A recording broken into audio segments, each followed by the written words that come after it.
see a single thing right now. This is quite the scene. I've seen both coaches turn back and look at me, wonder what the heck is going on. I don't quite know, but what I do know is the vibe here. Back in my playing days, you were scared of the zoo and what they bring, the energy. This Panthers group feeds off of it. Tonight, no different. It's Pitt and Georgia Tech. Yellow Jackets have been playing better of late. They've won 3 of their last 4. Pitt saw a 6-game win streak come to an end over the weekend against Virginia Tech. There's Lance Terry. Now Kyle Sturdivant launches a 3. The rebound to Nelly Cummings. Starting lineup for the Pitt Panthers. They've got Jamarius Burton, ACC Player of the Year candidate. Cummings top 5 in the ACC in assists as Federico misses on the inside. So I've been told, Anish, I'm not allowed to leave here until the Panthers get their first bucket. I've got work to do. I promise I'm coming, but Zoo leader Sam Dustin said I've got to hang to the first bucket. It's tradition. Leave no one behind when it comes to the Oakland Zoo. Well, if you hang there for too long, they may kick you out. Here comes Cummings. Starting lineups for Georgia Tech, Miles Kelly with the pink sneakers, wearing number 13, the Yellow Jackets' leading scorer.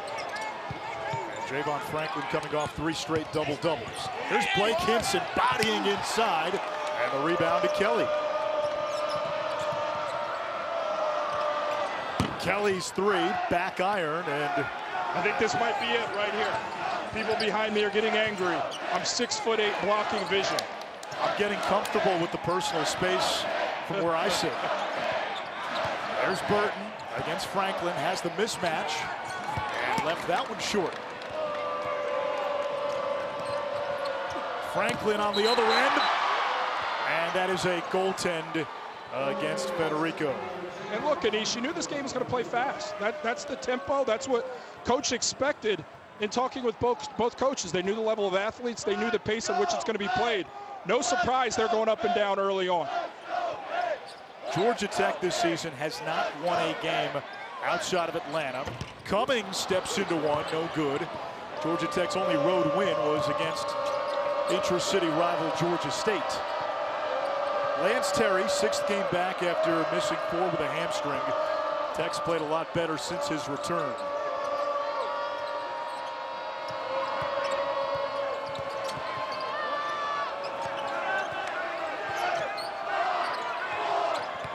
Shot clock winding down. Terry pulls up. That doesn't go. And here comes Hinson. Hinson's going to look to get going here. Struggled late. As of late, excuse me. They're going to look to activate their guy. They want to get the 3-point line going, but keep in mind, this is a Georgia Tech team that defends the 3-point line better than any team in the ACC, Anish. And Pitt's coming off its worst 3-point shooting performance of the season. Just 3 of 18 in the weekend loss over in Blacksburg. Look, I am neutral as caster, but I need a bucket. I need to get a seat. It's hot as heck. I'll tell you what, right Greg Elliott gets fouled on a corner shot. Does that mean I'm released? No, free throws do not get you off the hook. This is unbelievable.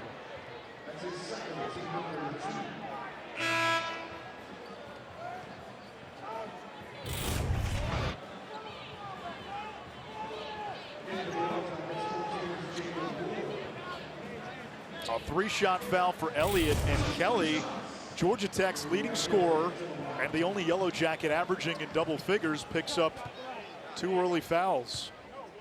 And I think on these free throws, I've gotten a cue. I'm going to exit the zoo, make my way over to you, actually call some basketball. If I can make my way through here. Here we go. So now let's go ahead and head this way. Might be the safest bet. As Jordan makes his way back, the officials tonight, Roger Ayers, Brian O'Connell, Jeb Hartness. Greg Elliott scored in double figures and 4 straight. Marquette transfer. Starting lineup where every player is at least 21 years old for Pitt.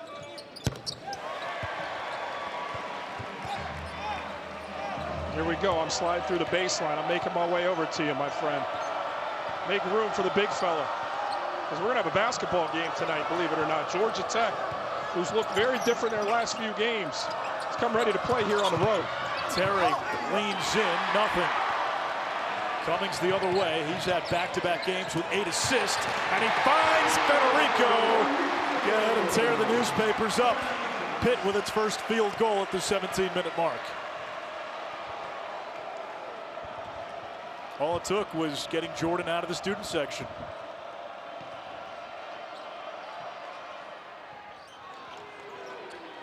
All right, I'm back, partner. Let's talk basketball. Debo Coleman, who's now 10 of his last 19 from 3, gives Georgia Tech the lead. And it's a challenge when you're a Pitt team, and they've seen it once this season already in Georgia Tech. They're going to throw a lot of different defenses at you, make you think on every catch, because you don't quite know where that defense is coming from. Long 2 for Burton, grazes the front rim.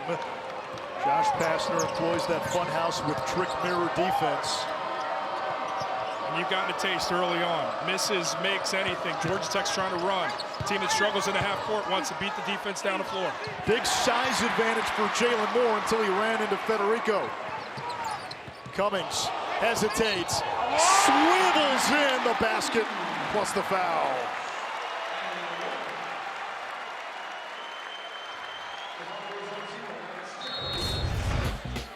Federico keys it with the block. Nelly Cummings in the open floor like all great finishers.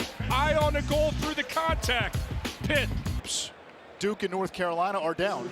I think where Coach Capel was coming from, mention of the ACC network aside, a building frustration from him and his colleagues on the sidelines in the conference that they feel like they're not getting the proper respect. Look, if you're a metrics guy, you're probably going to disagree with Coach Capel and lean into the numbers. But if you've seen historically how this goes, you know that people have to walk back their comments of the conference because of how the conference performs in March.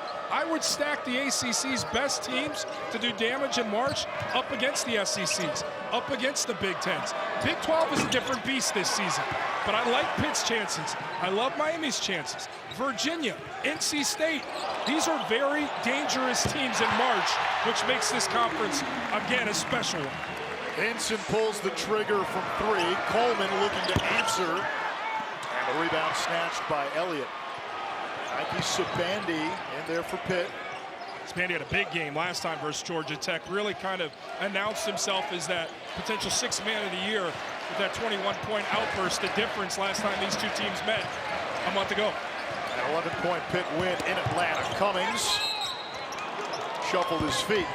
Just to finish the thought on where the ACC is, it is valid that there may not be as many NBA players in this league as we're accustomed to seeing, but the way college basketball is trending, and you're seeing it with Pitt, older teams are having success, and the teams at the top of the ACC, the Miamis, the Virginias, the Pitts, older teams.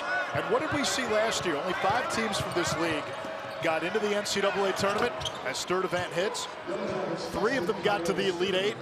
2 of them were playing on the final weekend of the season. Yeah, look, and again, Carolina's down this year. Preseason #1, in danger of not making the tournament. That's going to make people be critical of the ACC because of what Carolina means to them. Duke is building, so I get it. But right now, you're watching competitive basketball with a tournament team and a Georgia Tech team that's still going to make you go out and earn a win in the conference, because conference games are tough no matter what conference it is. Yellow Jackets have won 3 out of 4 after a 9-game losing streak. The lone loss, a game that had some questionable endgame officiating. It was a 1-point defeat to Wake Forest. Sabandi pushing. He's really embraced his 6th man role, as you said. And he's got a chance to take you off the dribble. He and Burton give you that one-on-one ability. But at the same time, coach doesn't want the ball to stick. Cummings gets the home roll, and it's 15-7 Pitt. And that would have been one of those scenarios had Cummings missed the shot. Coach Capel would have been clamoring for make it move to get a better look. I do think Sabandi and Cummings have been doing a little too much dribbling. Pitt's best way to attack is through ball movement and then attack the gap. 8 points for Cummings. Franklin with a nice move. His last 4 games, he's averaging 13 and 12. Big part of that having Lance Terry back in the lineup to alleviate some of that offensive pressure off a guy like Franklin for him to shine. Federico traveled. This Pitt roster You match them up against the youngest team in the NBA, the Oklahoma City Thunder. Man for man, the starting five for both teams, Pitt has the older player at 4 of the 5 positions. Yeah, and that's helped them. And quite honestly, you're looking at a blueprint to success in college basketball in this new world. Coach Capel wants to have old guards, and he wants to mix that in with new recruits and mainstays within the program. And you know what? It's worked. Franklin nearly lost it. Coleman, corner 3. No, battle for the rebound. It's Franklin working on the glass. This is where Pitt is vulnerable. On the backboard. Coach feels like they've been making steps, Coach Capel that is, towards growing there. But it shows signs. They're not the biggest team. It's a place where, without question, you miss a John Hughley to be down there to rebound. They're going to have to do it by locating bodies and as a group, and that was a mental lapse. And a foul away from the ball. It's on Terry, his second. Good established position there from Franklin. And again, he's been a walking double-double in these last 5 games, really asserting himself. Hinson's 3, not there. Rebound to Javon Franklin, nearly stolen away. So foul trouble now a bit of an issue for Georgia Tech. Kelly and Terry both with 2 fouls. Kelly's on the bench. Terry remains in the lane, tossed it up. Federico the rebound. I like that Lance Terry played off 2, but he still sped himself up. Played off 2, but failed to compose himself with the offering. And a foul before the drive. It's against Georgia Tech. And that is 3 now on Terry. And you saw Sabandi, he had the matchup with Terry, went right at him. And Lance Terry will now find a seat on the Georgia Tech bench. Miles Kelly, Tech's leading scorer, back in with the 2 fouls. Yeah, and this is not the place Georgia Tech wants to be in. With 32 minutes left of competitive basketball, they need every offensive weapon possible.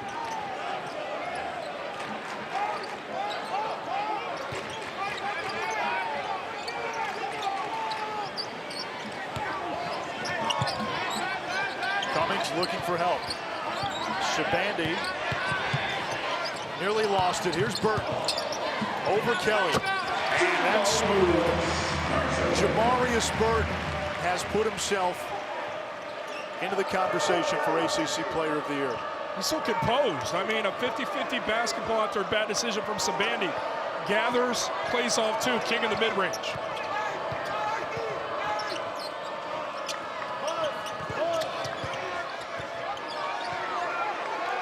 Moore checked by Sabandi. Shot clock at 10. Now Kelly. Tough angle. The tip by Franklin. It's knocked out of bounds.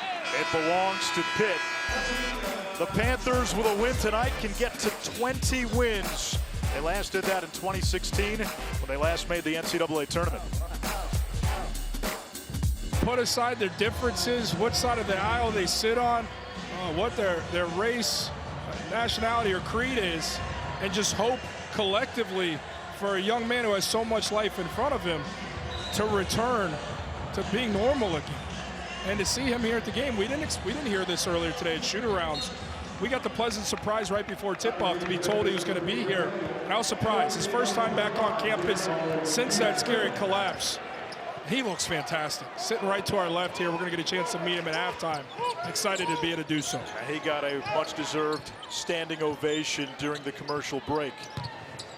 His alma mater with a 6-point lead on Georgia Tech. Pitt chasing Virginia atop the ACC. Elliott, 51% from 3 over his last 9 games. Misfired there. Georgia Tech 1 of 9 from the 3-point line. Got to do a little bit more of that. Probing dribbles. Give yourself a better look. They're the worst 3-point shooting team in the conference. Got to find dynamic ways to get it going, not just settle. Interestingly enough, in the January 14th meeting against Pitt, Georgia Tech 12 out of 29 from 3, better than 40%. The problem, they were below 40% from 2, and they did not make a single free throw, only went to the line 3 times. Tonight, no free throw attempts for Georgia Tech. So in almost 50 minutes against Pitt this season, the Yellow Jackets have not made a free throw and have only attempted 3. Meanwhile, in that first contest, Pitt went 17 of 20 from the free throw line because they couldn't get the 3-point shot going. And that is one of the successful or positive things for Georgia Tech this season. They're the best at defending the three in the conference. The last foul on Burton, just the first team foul on Pitt. Coleman had a 20-point game against Virginia Tech last week.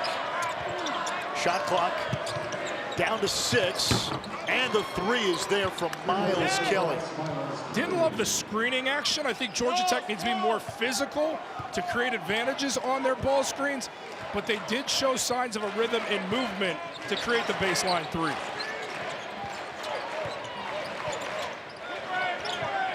Burton lobbing it inside, and the block by Franklin on the freshman Guillermo Diaz-Graham. And that's where the big fellow will show signs of growth in the offseason.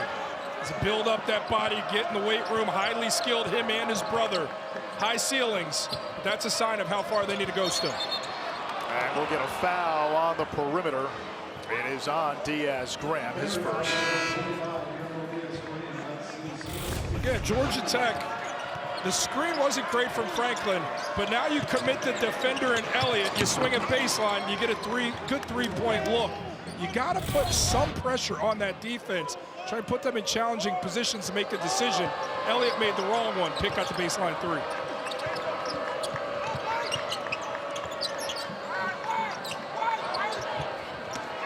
Franklin gives it back to Moore. Tough angle, ran out of real estate, and here comes Pitt. Hinson's looking for the three, he wants it. Hinson, catch, release, splash. You could see Hinson coming across the timeline. He's wired to knock down the three ball, had his hands in the pocket. Great feel from Cummings to swing across court. Catch, deliver, punctuate. Hinson began his career at Ole Miss, where he was a 2-year starter. Then transferred to Iowa State, but never played a game there. Went 2 years without playing due to a medical condition that's been undisclosed. All he's done is come to Pitt, averaged 15.5 a game. He's their top rebounder. He can shoot it from the outside, and he's got the build of so many Pitt forwards. Ontario Lett, Chevy Troutman. He is the poster child of what a Pitt forward should look like. Yeah, but as much as I loved Ontario and Chevy, although I hated when I played against them, but great dudes, they couldn't shoot the three ball like Hinson does. Hinson, good defensive position, and then he's chasing, going the other side, secondary break, presents himself, and we've seen it time and time again. Great sequence, both defensively and the shot-making ability of Blake Hinson.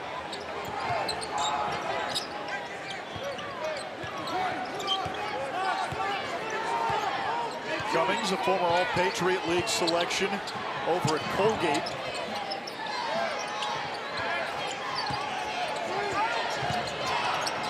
Shot clock at 3. Burton's got to put it up. Step back. Offensive rebound, Federico. Elliott was calling for it. Instead, it's Cummings, and the three rattles out. Kelly on the drive, got the step on Santos. This Georgia Tech team looked like it may have given its head coach a sign in early January. They knock off a ranked Miami team. Josh Pastner thought at the time that could be a springboard. Instead, it turned into 9 straight losses following that game. And that is a huge blow to Georgia Tech, a team that doesn't have a ton of offensive weapons. 4 fouls in the first half. You can question Josh Pastner leaving him in there, but right now with Davon Smith injured, with Tristan Maxwell not here, there just aren't a ton of offensive options for Tech. But that's a betrayal of trust from Lance Terry.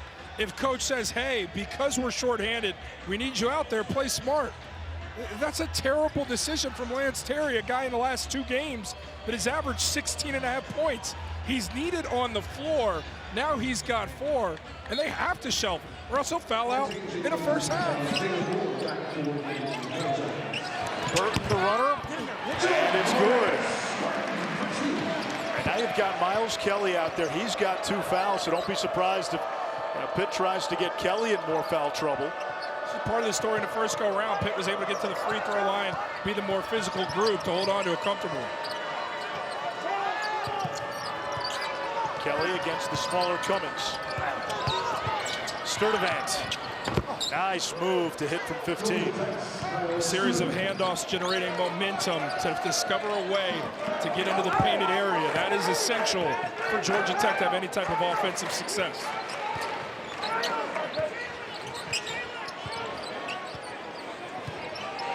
Santos was open on the screen and roll. Cummings said no. Now Santos in the high post, spins inside, drops it off. Federico forces it up, and able to draw the foul. Santos did a good job getting in the painted area, drawing two, and then dishing. Speaking of getting into the painted area, Georgia Tech did a good job of trading off to get a look inside the painted area. I mean, that's what they're going to have to do. You see Nelly hand it off to Sturdivant to try and generate something downhill. They don't necessarily have the guys that can always get there themselves, so I like the offensive approach. Federico, sophomore, junior college transfer, born in Cairo, Egypt, grew up in Helsinki, Finland, and his potential is immense. He's just starting to scratch the surface of what he can be. Last few games, last three, averaging in double figures, almost 8 rebounds and a couple of blocks. You know what makes a team a good one, a tournament team? Guys championing their roles. They call him Federico, rim runs, he's going to protect, he's going to be a guy in the dunker position, he's going to make himself a receiver for easy twos. Kelly knocks it down. It's now become essential that Kelly can provide that offense with Terry Saddle with 4 and no Smith on the trip out with injury.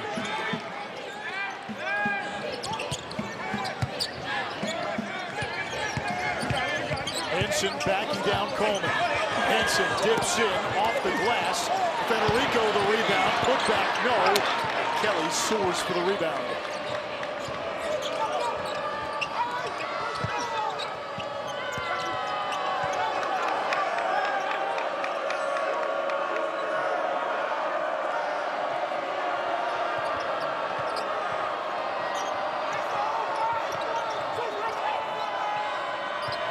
Shot clock down to 7. Sturdivant knocks it down. Sturdivant starting to heat up a little bit. He's got 6 points, 3 of 6 from the field. A 1-point lead for Pitt.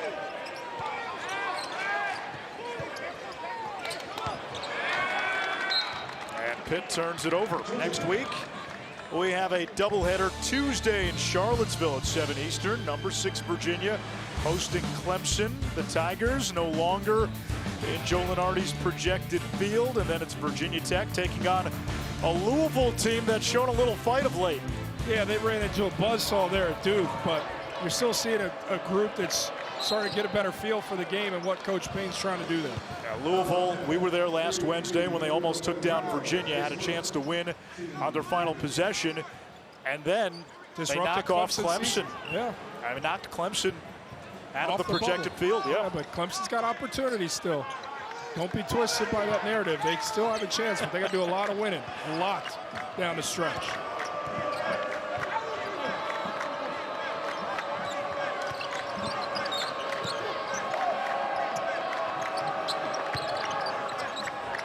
Kelly from 18. Miles Kelly has 10 points. He leads Georgia Tech. And the Yellow Jackets have taken the lead with 4.5 to go in the first half. Well, Kelly at 6'6", and his ability and skill set, he's got to hunt the basketball. Hinson from the outside. He's got 9. His third 3.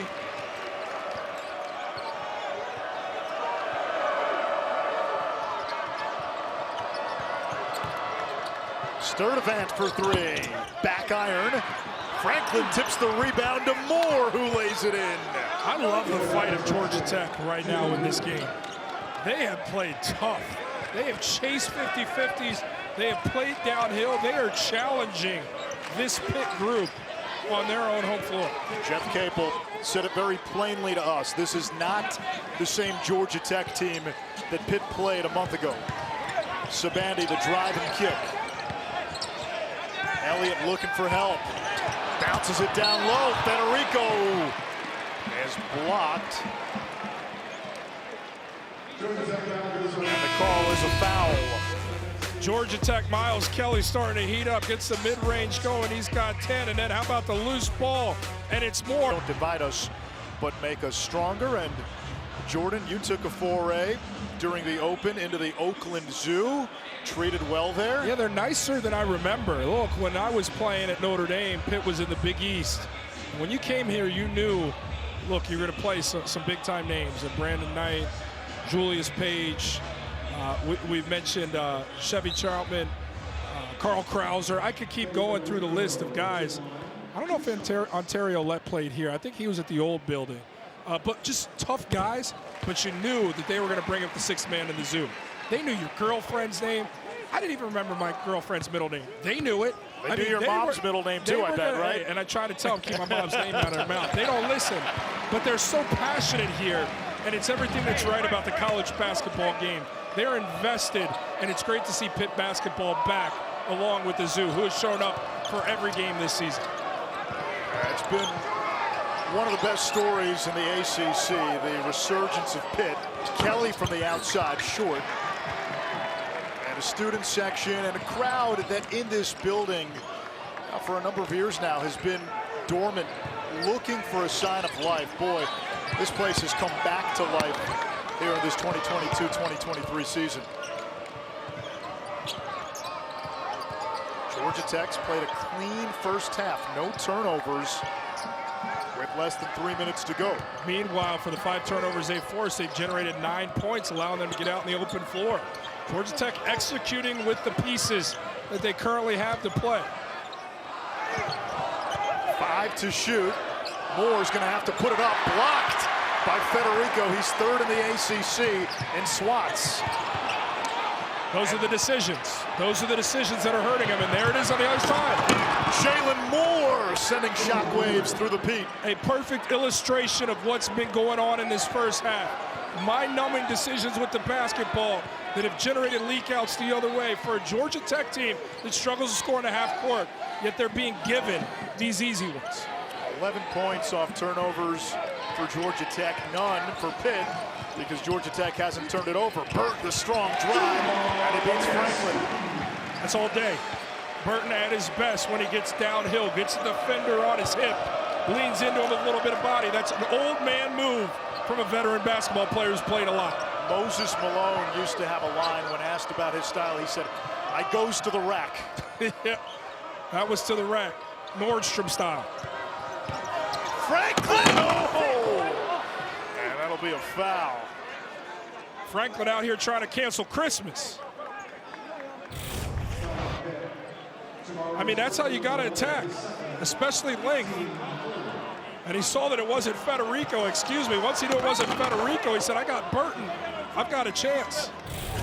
Burton nodded his head. He said, I'm not going to be a poster this evening. That is 2 fouls now on Burton.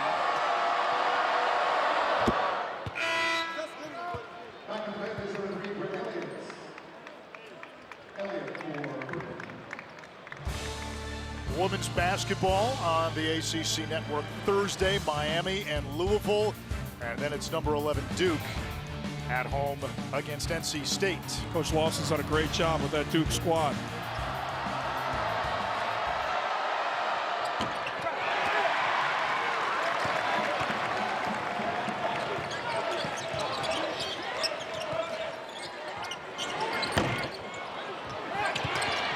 Got to give Georgia Tech credit. They understand that initial thrust is coming from Pitt, a team that pursues quick offense. Georgia Tech's getting back. They're getting on guys. They're contesting, and they're rebounding. Moore for 3. That does not go. Just 4 of 31 from deep entering today.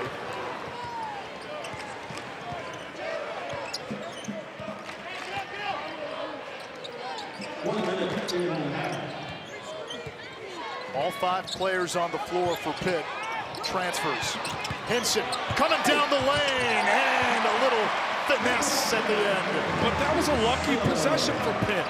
Against this Georgia Tech length, you got to use head fakes and go bounce pass. Can't telegraph it, but they get one here. Can they get a stop before the half and build? About an 18-second differential between game clock and shot clock as Federico picks up his second. And again, you see Elliott's going to try and go over the top to Federico. You can't with Franklin there. That's simply Hinson, right place, right time. But those have been the turnover-prone plays that this Pitt team's been making. Just happened to dodge one there.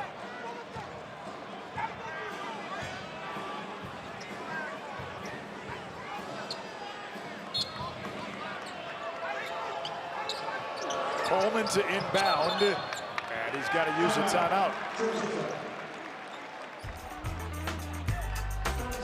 We'll be back in 30 seconds. Pitt with a 3-point lead. Three keys for this evening: get to 70 points, defend the three, and transition defense. Well, Georgia Tech on that last part has not given up anything in transition. Against the three, Pitt is 4 of 11, 36%. Getting to 70, they'll need a little more in the second half. Yeah, but aside from Hinson, who they've lost a few times, they've done a decent job there as well. Look, Pitt's 36%, that's good, but they're not being devastated. Final ticks. Cummings weaves through the defense, drops it off, and no good from Diaz-Graham. Franklin again making a winning play. Help side, gets back in time to recover to make the deflection from the Diaz-Graham offering. Impressive effort from Georgia Tech, and it hit its peak in that last sequence. How did the Yellow Jackets keep this close? Keep getting back in transition, keep challenging. It has been a factor down low. Big time. Finish the half with the block down low to save a basket. Momentum for them really heading to the break. Can he channel that for the next 20? Cummings likes this matchup. He likes that matchup. Franklin using those long arms to stay with him. Now Burton. Less than 10 to shoot. Burton on the drive, kicks it back out. Hinson spots up, and it's clean. Coleman made the mistake of turning his back on one of the hottest shooters in the conference, and a guy who's having himself a night in Blake Hinson. Regrettable decision. Hinson makes him pay. Kelly at the other end, and that goes in. So the two offensive stars in the first half pick up where they left off. And Elliott crunched over for Pitt. And you're going to watch Coleman defensively here. He goes, digs down, and you can't leave a shooter in Hinson. That dig down decision from Coleman proved costly. Meanwhile, on the other side, the handoff defense, well, it wasn't the defense. Elliott looked like he got caught somewhere, which kept him from going there to defend and left the open look. Looks to be in some serious pain. And officials going to the monitor to see if it was a foul. Quick decision. It must have been incidental contact for them to look that quickly.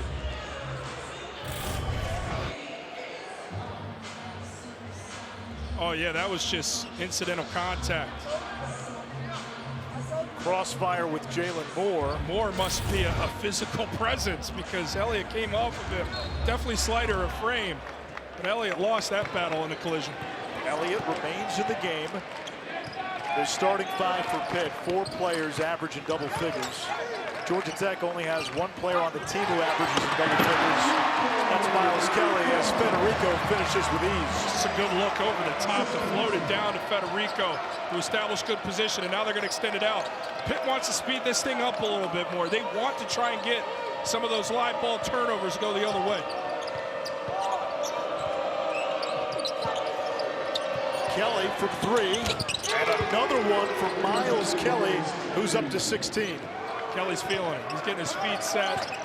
Defense has not been around, not respecting him from there, and he's made him pay a few times. 4 threes for Kelly. One off a career high. Elliott. Hinson. Federico, the offensive rebound. The cutting Elliott. The Marquette transfer. Stuffed. They wanted contact. Officials believe Moore got it clean. You got to find Miles Kelly, right? He's had the hot hand. He's got 16. Sturdivant. Smooth into Georgia Tech with a 2-point lead. I mean, Pitt, the struggles to guard have bled into this game against a lesser offensive opponent in Georgia Tech. That's problematic. Cummings, back iron. Federico gobbles up the loose ball. Hinson thought about it, he lost it. Comes back to Burton. Elliott dead eye, and hits. Still not sexy. It's not an ideal possession. A lot of chaos, but it ended up in the right place thanks to the pass fake of Ellie. A timeout by Jeff Capel, who lamented his team's defensive effort Saturday against Virginia Tech. 3. He's got some really clean looks from there, and that's why he's connected like he has for this group. He's got 16 points, he's banged down several threes, and they're starting to play through him right now. 4 of 8 from distance, 6 of 11 from the field, 16 points. And with Lance Terry out, with Davon Smith not making the trip due to injury, with no Tristan Maxwell, Miles Kelly says, all good. Jump on my shoulders, guys, I'll bring you home. Josh Pastner has only played 6 players so far. One of them, Terry, has the 4 fouls. Sturdivant has given this team some nice minutes. Now Moore in the paint and gets the roll. Georgia Tech by 1. I have not seen a retreat dribble yet from Georgia Tech. Downhill, downhill, downhill. Where is the resistance? Are the Panthers going to make them meet a chest at any point tonight? Now, I know the Pitt teams you played against, different story.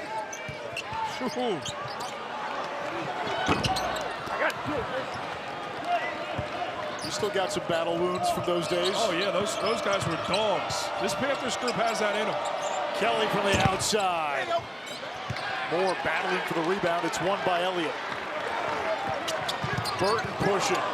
Gets around Sturdivant. Over to Elliott. His 3 offline. Out of bounds. Last touch, Georgia Tech. How about the effort from Federico? He's been chasing every ball when it careens off that rim. Put himself in position to try and make something happen. But again, just defensively, Moore just able. Burton was almost there, but almost wasn't good enough because Moore is unrelenting, as are his teammates, in trying to attack that rim. Nike Sabandi had 21 against Georgia Tech in the win last month.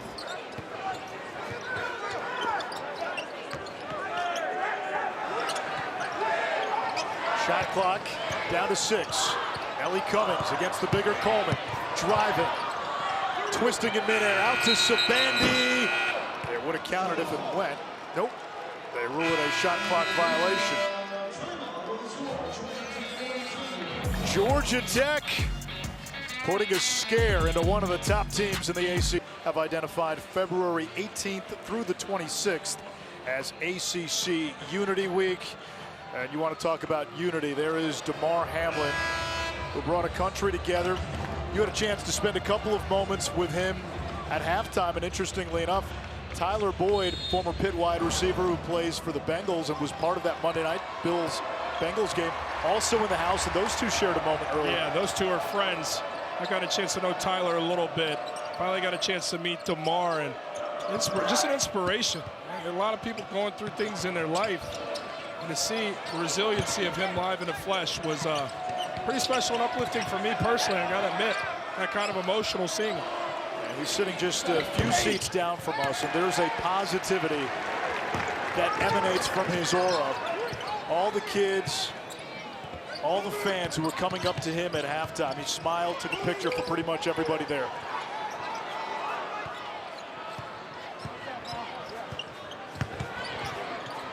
Cummings, the turnaround, yes. Good spacing. Allowed for Cummings to attack a gap.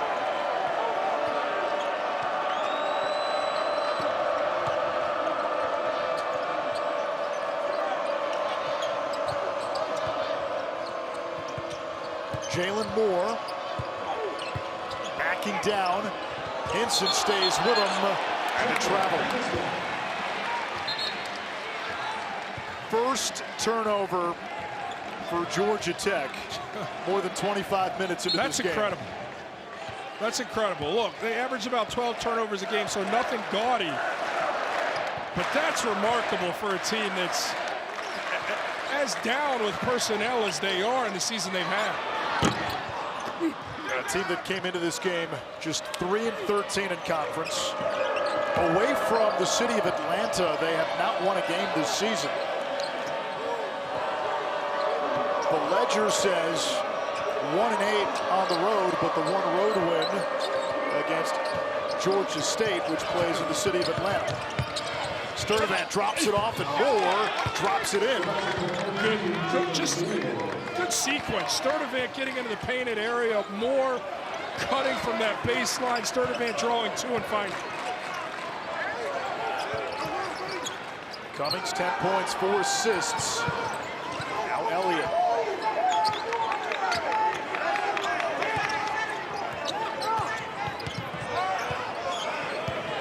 Sabandi's been quiet today.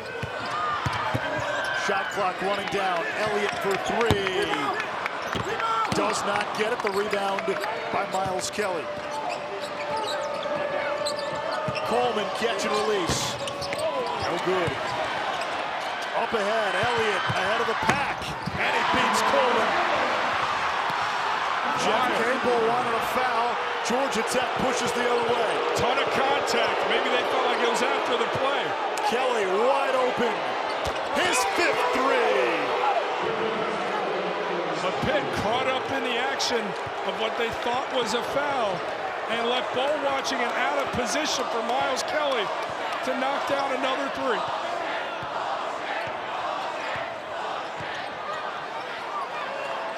The 5 threes for Kelly ties a career high.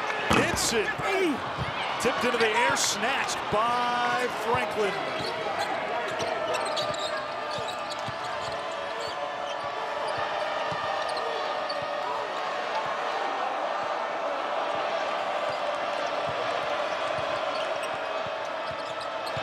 Sturdivant, a lot of dribbling.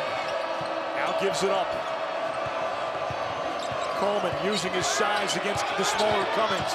Elliott came over to help. Franklin down low, and great awareness by Debo Coleman. And when Elliott came to recklessly help, it created chaos. Guys then had to pick down low which bookend on the block to guard, leaving one open for a layup. This Georgia Tech team playing much better the last 4 games. They've won 3 of them. Lob down low, Federico, and we'll get a foul on Moore, who went for the block. The Yellow Jackets with a 4-point lead. Less than 12 minutes to go in regulation. Metrics provide enough opportunities in front of them to secure that the very next night they can go get it. You just got to take care of business here on your home floor. It's as simple as that. It's a downtrodden Georgia Tech team that is, to their credit, not giving up on the season. But if you're a tournament team, you got to prove it here on your home floor in Pitt. We were talking at shoot-around. When you look at the way this Pitt team is built, the pieces fit so well. They have the look of a second weekend team. You just don't want to give people a reason in the end of February. You just have to be paranoid. Paranoia means you got to go win games you're supposed to win.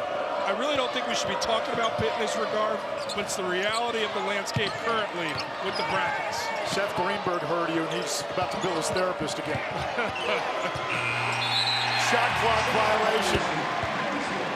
That's huge, because I've not seen Pitt make a statement with their defense tonight or in the last loss versus Virginia Tech. A move like that, take a look at time and score, could turn the tide for Pitt. Pitt played what Jeff Capel called its worst defensive game against Virginia Tech over the weekend. At times, subway turnstile defense down low, as Federico was able to draw the foul. Federico, sophomore who came over from Northern Oklahoma Junior College. He's been a defensive presence all season, and of late, we're starting to see more offense out of Federico. He does a good job of carving out real estate on the low block. The next step of evolution for him is softening the hands and getting that delivery right with the basketball to better finish amongst traffic and through contact.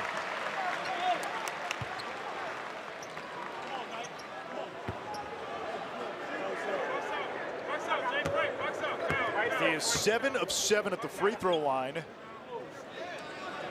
making 8 out of 8, and was just a 58% free throw shooter coming into the game. Free throw disparity 12 attempts for Pitt, 2 for Georgia Tech. Yellow Jackets have had just 5 free throws in 2 games against Pitt. That's attempts. Tied at 49. Franklin down low to Moore, and he is clobbered. And Moore just camped out on that low block and said, Sabandi, show me you can guard. I got the size advantage. I'm a little bit more physical. And he won before the catch, quite frankly. Jalen Moore, part of a sophomore class with Kelly and Debo Coleman that Josh Pastner hopes can be the new core of this program the way it was with DeVoe and Alvarado and Moses Wright.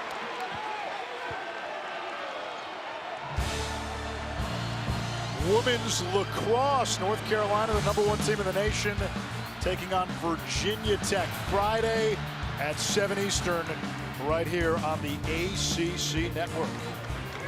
I don't know if you know this, Jordan, but Charlotte North is a women's lacrosse analyst for the ACC network this year.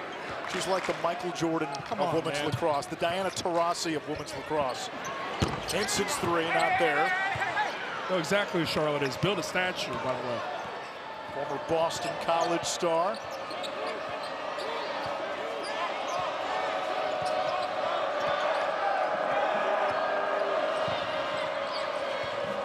One-point lead for Tech. Kelly's got 19 to lead all scores. 5 threes. Bounce pass kicked out of bounds. And that'll reset the shot clock to 20. Savvy move from Federico. Uses those sides, kind of be 17s. To kick the basketball to prevent Franklin from getting an easy one cutting towards the basket.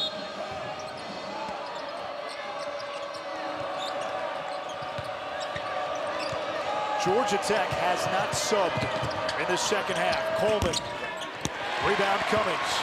Terry, who's been the only player outside of these 5 to see the court, he's got 4 fouls. He picked up all 4 in the first half. Burton from the baseline. It's time for your stars to elevate their game and be stars. Burton starting to want it. The zoo coming alive.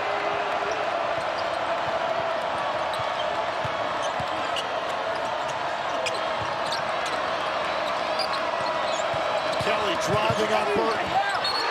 Blocked by Sabandi, but a foul.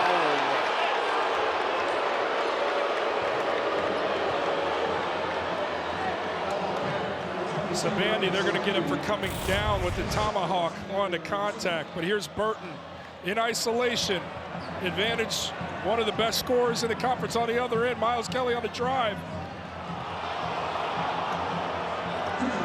I think you let him play. I don't know. There's a body with the left guide hand. But the way the game's been played so far, I think there's no whistle there.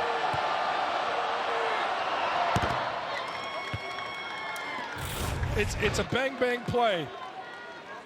But when you're looking, yeah, you do it. You know what? Left hand from Sabandi. That's the right call. He used that left guide hand to come down and block the shot. There's enough contact to warrant a whistle. Both free throws good.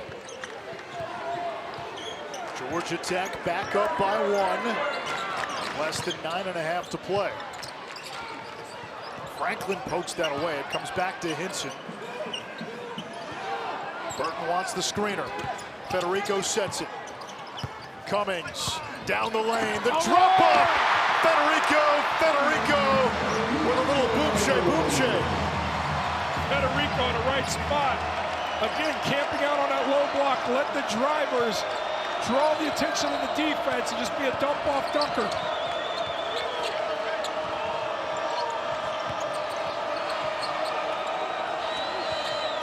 Here's Kelly. Rebound Sabandi. Georgia Tech gets back. Sabandi all the way. How about that move from Sabandi?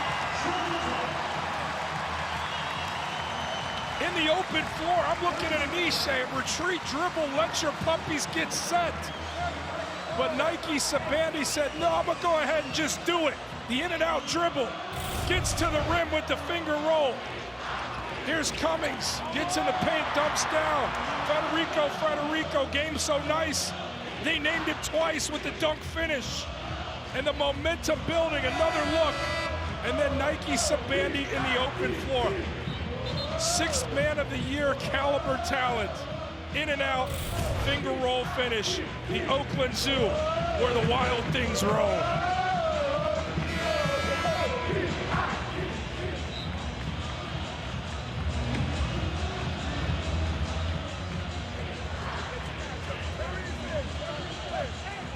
You made some friends in the zoo earlier tonight. Yeah, I did. Sam, one of the zoo leaders. Good dude.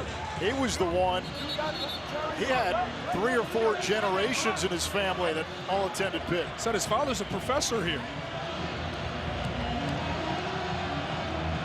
He was telling us his grandfather, when he attended school here, they used to have trolleys that took you up and down Forbes Street. Pitt showing some press. Sturdivant across the timeline, a 3-point lead for the Panthers.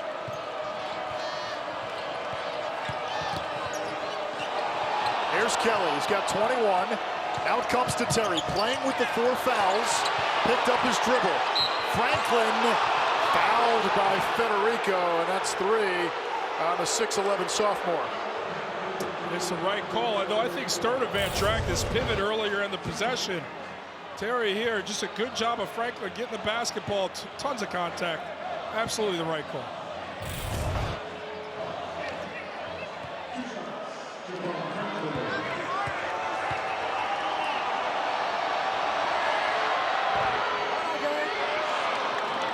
Little toilet bowl spin for Franklin, and it's in.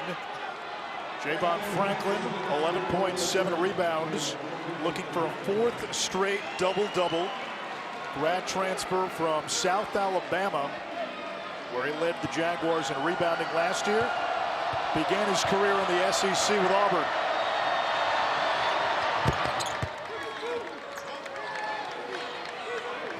(55-54), 8:10 to go in regulation. Yet another game between Georgia Tech and Pitt, where Georgia Tech's done a good job of taking the 3-point shot away from the Panthers. Cummings sets and hits. Until then,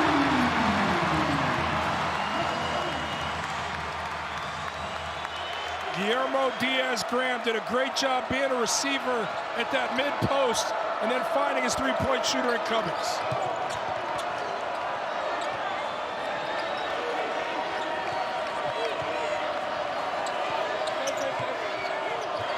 Sturdivant's got 8.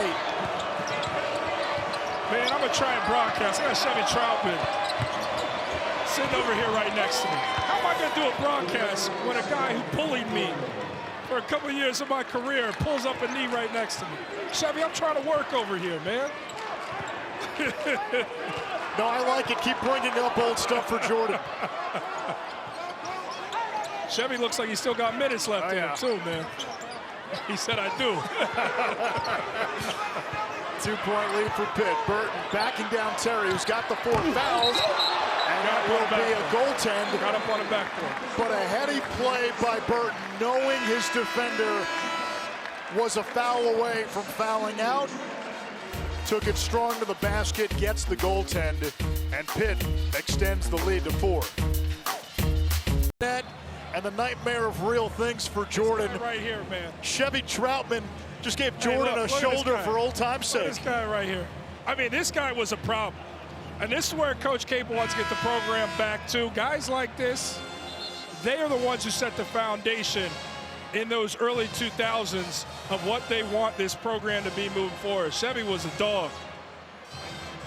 Chevy, you're too old, man. Let your body go a little bit. You don't need to be doing sit-ups and push-ups, man. He's into the old age, bro. It's all right. Yeah, brother. Chevy Troutman, beloved figure here in the Steel City, here in this arena. Yellow Jackets down by 4. Terry driving on Sabandi.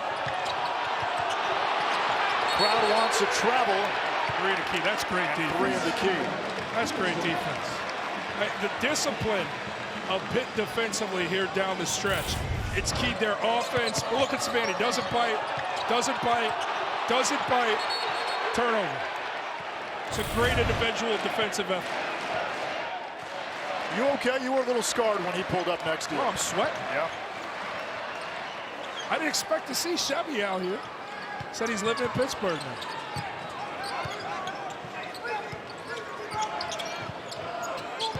Here comes Burton to the basket and missed the bunny again. Terry was there. Burton saw it. That was the help defender. That's a great decision. Kelly, that 3 rolls out. Hinson pushing for Pitt. Hinson, right call, hauled for the offensive foul. Right call. That's not Hinson's game. That's not Hinson's game in the open floor. I mean, the defensive anticipation. Oh, I mean, Coleman was moving. He wasn't in position. But the elbow created from Hinson warranted that whistle. He's out of control. Position wasn't proper from Coleman. It was the elbow to create the attempt to create the space that got the whistle. Shabandi picks up Sturdivant full court.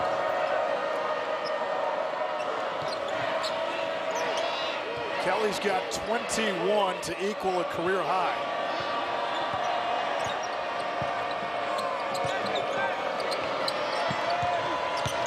Hinson got away with a foul. Shot clock at 7. Coleman for 3. Offensive rebound, Franklin. Kicks it out to Sturdivant. One more. Terry. And the rebound by Shabandi.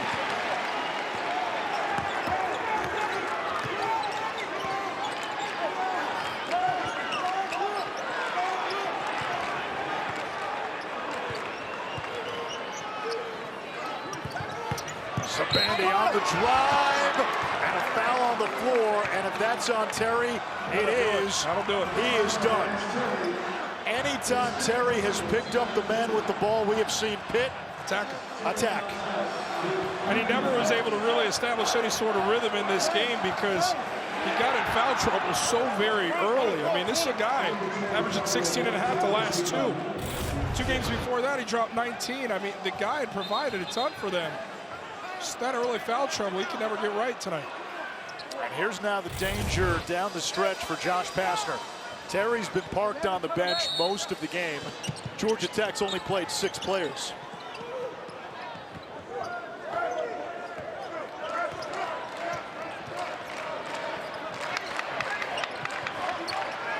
They're extending out, showing those traps. Once you see 2-3 bodies come, you got to find a way to distribute the basketball because clearly there's an advantage to be had.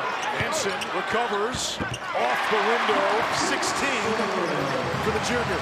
Good job from Hinson, managing as a receiver that mid-post where this defense, junk defense or not, is most vulnerable.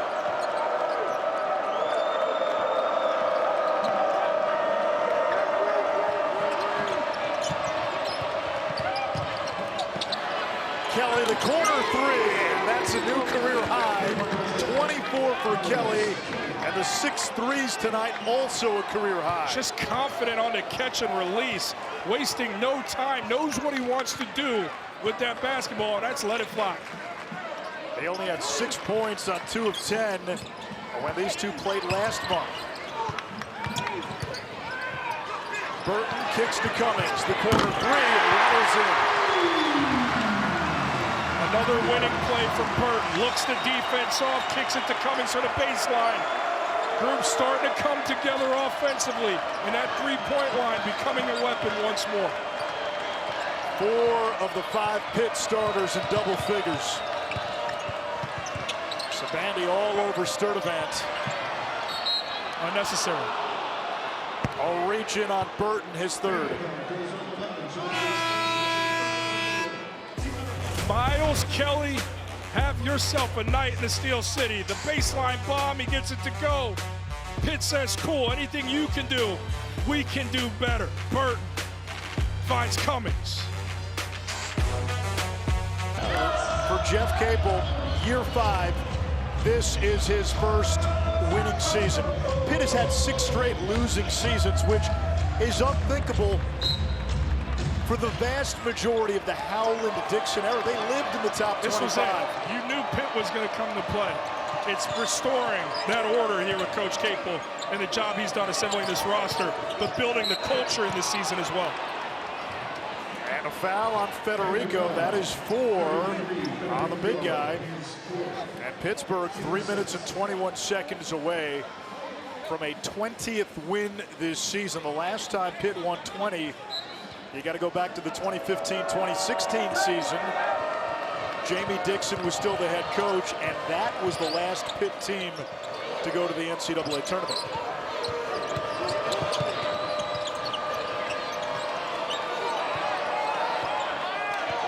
Sturdivant over Sabandi. Yes! Georgia Tech refuses to go quietly. They made some big-time shots tonight. 11 points, 5 assists for Sturdivant. They might have to go look at this. They call it on Debo Coleman, his second. Taking away the cutting lane from Blake Hinson, but how about Sturdivant? Rhythm dribble. They're not going to respect him with the contest. Feels good, lets it fly. Now, Josh Pastner told us we got to score 70. It's probably going to take at least that much. And Pitt has made 7 of its last 8 from the field. Screen and roll not there with Federico. Shot clock at 7. Cummings against Franklin. Cummings fouled on the way up. And what you're seeing is what's defined Pitt basketball this season: a resiliency. They've taken body blows, but these guards, Burton, Cummings, Sabandi, start to make the necessary plays to try and protect this lead and protect this home floor this evening. We showed you the graphic earlier. These are grown men. Cummings is 24. Burton is 22. Hinson's 23. And what does that result in? Close games, a whole lot of W's, and one lone L there. Look, people may get tired of the references to those Pitt teams with Howland and Dixon, but what defined them were physical guards, physical play, and an older group. Those were prep school guys that had come in there and led that team, and so you knew come game winning time, those guys were going to be the best versions of themselves, and that's what this Pitt team has been this season. Now you're getting a reminder tonight. That was an old school armada of bowling ball shouldered bullies. Yeah.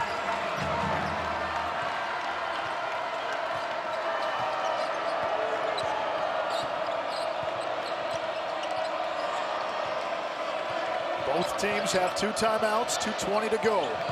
Sturdivant driving on Sabandi, picked up the dribble.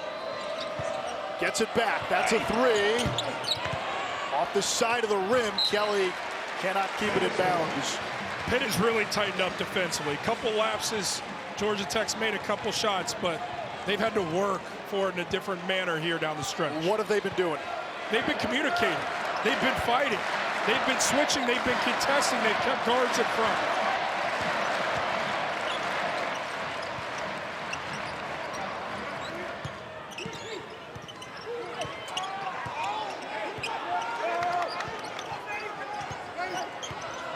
Cummings driving on Coleman.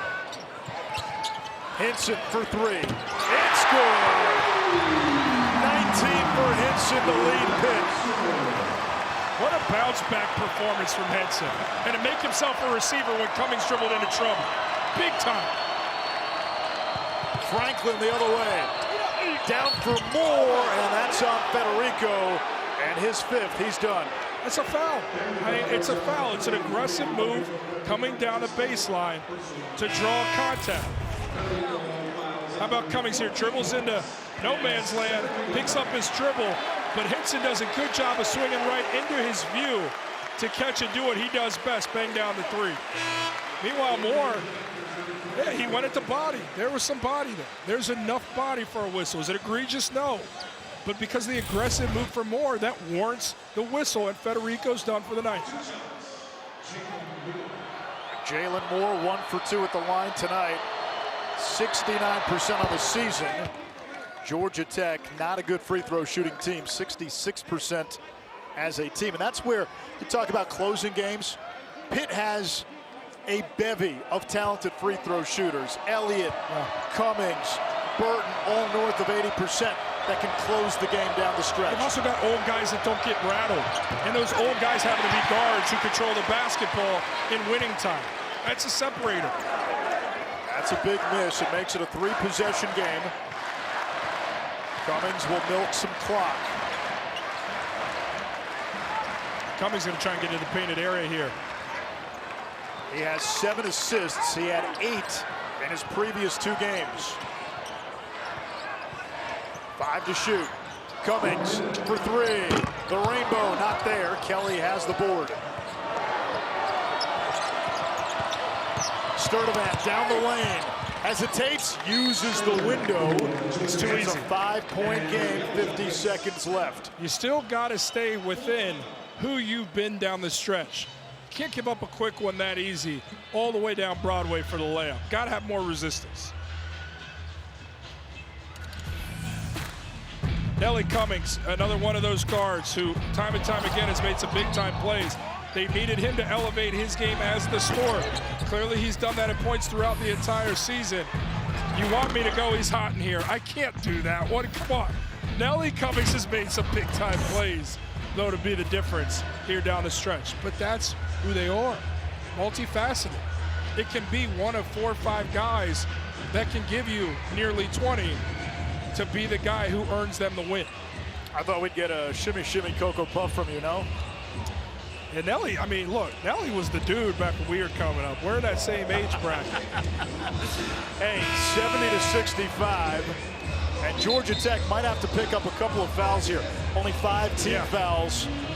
So they still have 1 foul to give before Pitt would enter the bonus. This Pitt team picked 14th in the ACC out of 15. It has been 7 seasons since their last NCAA tournament appearance. It's been more than 7 years since they've been ranked in the AP poll. Frankly, a little absurd they haven't been ranked at any point this season. Right now, a projected 10 seed. A loss to Georgia Tech. That is a big black mark on your resume. You win, you hold serve, and you continue to stay a game behind Virginia in the ACC race as well. Take care of the basketball, make your free throws. If you're the Panthers, live to see another day. Elliott fouled by Coleman. Passner can't believe it. And Greg Elliott, an 88% free throw shooter, but it's only the 6th team foul, so they might go to the monitor. They might look at the monitor here because of the level of contact. I mean, there was nothing. It should be a quick review from Roger Ayers here.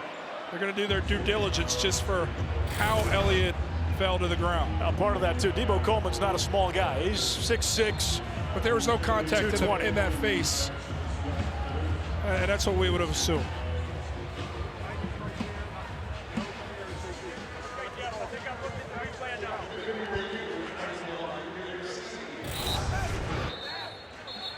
And it was more the sell from Elliott.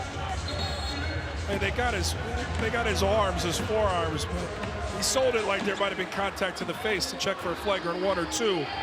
Quick review back to basketball, just the way we like it from this elite officiating crew this evening. So the next foul by Georgia Tech, and Pitt would go to the line for a 1-and-1. Elliott, dangerous pass stolen away. Sturdivant, his pass on the ground, and comes back to Elliott. Now Burton pushes across. Over to Hinson. And they'll pull it back with Cummings. Precious seconds tick away. And Georgia Tech finally fouls. I mean, Jalen Moore who commits the foul, but how many seconds ran off the clock? Well, Burton got fouled very egregiously right in front of us, no whistle. But this decision in the backcourt, Elliott, a lot of airtime on that one. Sturdivant almost had themselves a play, but again, Pitt finds a way to get themselves out of trouble with an air pass. Nelly Cummings with 18 points tonight. Perfect at the free throw line, 3 for 3 on the season. He is 39 of 44 at the stripe. Almost automatic. Gets the first. Midland, Pennsylvania native. Grew up a Pitt fan. Wanted to come here, didn't have the opportunity out of high school.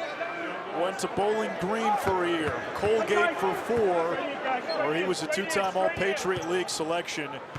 And now he has been the maestro of this offense, running point for Pitt. Both free throws good. The lead is 7.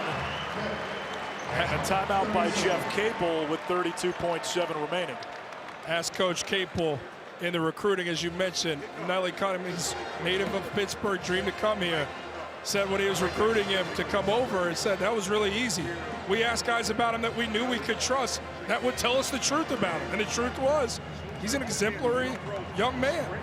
He's perfect for your program. He'll make you better, and he'll be great in the locker room. And being great in the locker room matters greatly here at Pitt, because Coach Capel has got a lot of talent to come through here, but the locker room was the issue with some of those early teams that prevented them from winning.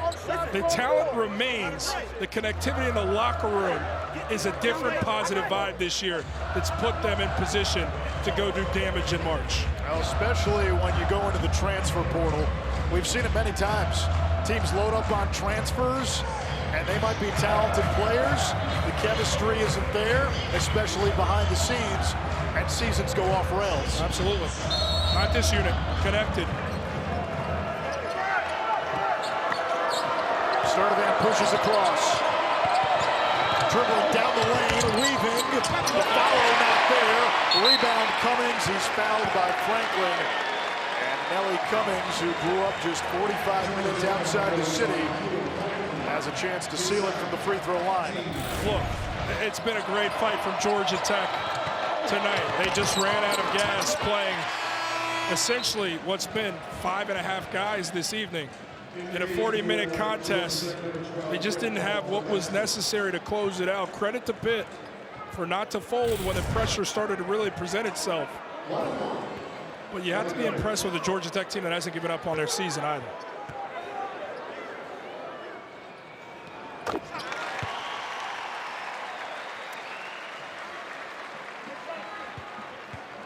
.21 points for Cummings. That matches his high water mark in ACC play. He had 21 against North Carolina, and now he's got 22. Largest lead of the game for Pitt, final 20 seconds. Kelly from the logo passes it off to Sturdivant. His long three is good. 74-68, two-possession game. 16 seconds to go, and again, Pitt still in the 1-1 with Georgia Tech having 18 fouls. Yeah, look, there's still time left. Miss a free throw, it's a two-possession game, most especially with how Georgia Tech shot it from 3. Percentage isn't great, but they've connected on 9 of them. Miles Kelly's obviously will be the story from 3, 6 of 13 there, but Sturdivant now has a pair as well. Got to take care of the basketball if you're Pitt. Making their free throws goes without saying, 17 of 18. Nearly 95% from there. You can move on the sideline.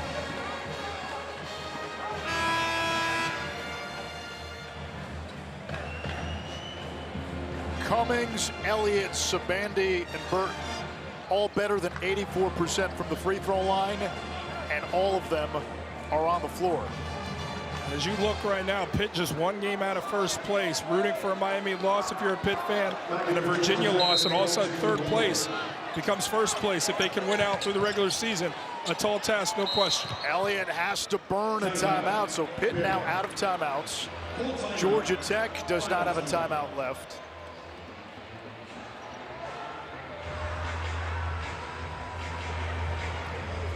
With a win, Pitt would get to 20 wins for the first time in 7 seasons. The Panthers would stay within a game of Virginia.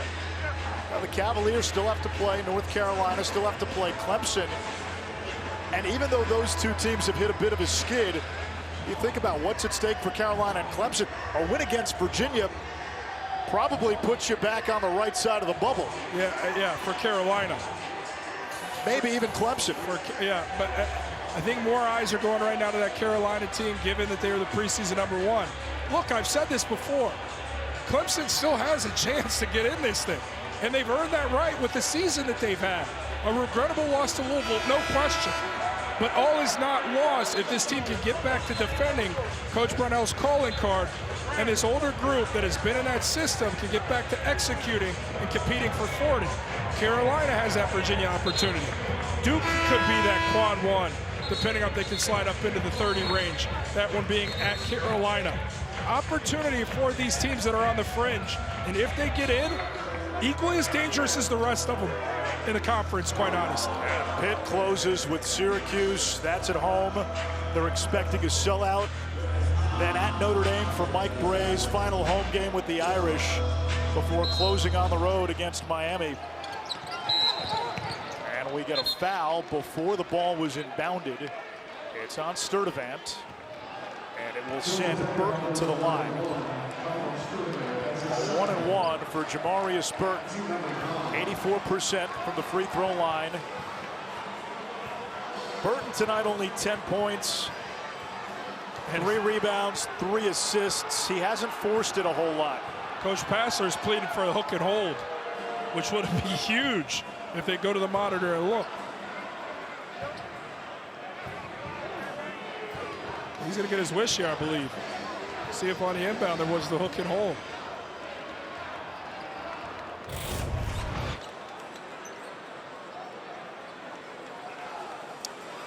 I don't know.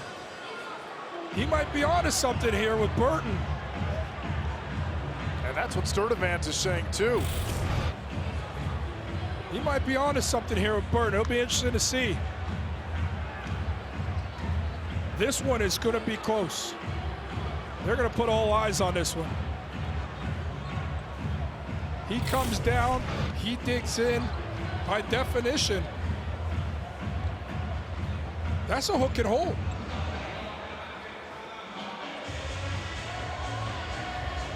You see Josh Pastner saying, can we at least take a look?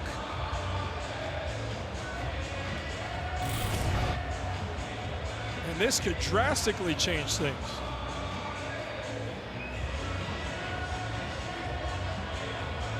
Now, we live in the world of metrics and net rankings, and people look at records. You take a closer look and watch the games in the ACC. Georgia Tech improved. Louisville playing much better. Yeah, these games hurt you if you lose to them. It's not the same teams that we saw earlier this season. And I think they're gonna still wait for confirmation, but I think they're not gonna go ultimately with the hook and hold. It's tight. We're gonna wait and see here. They may just be looking at adjusting the clock. I think that is what they're gonna do. I don't think they see the hook and hold.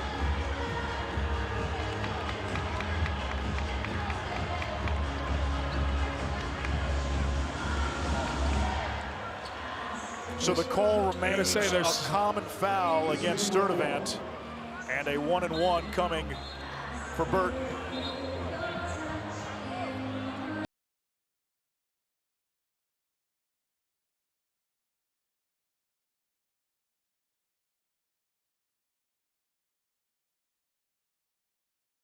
Which took that part away.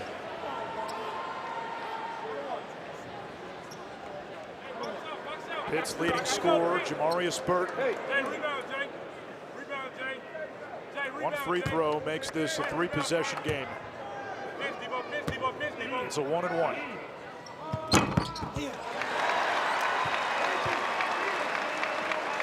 Pitt on the season, 76% as a team at the free throw line. Tonight, 18 out of 19. It's big. That's how you close these games. Leave nothing to chance. 19 out of 20 as a team from the stripe.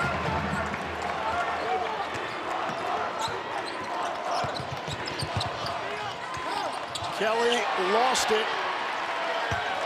Burton dumps it ahead to Hinson, and that'll do it.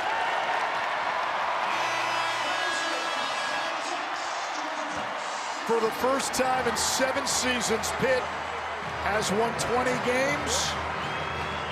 The last time Pitt won 20 They went to the NCAA tournament, and the Panthers remain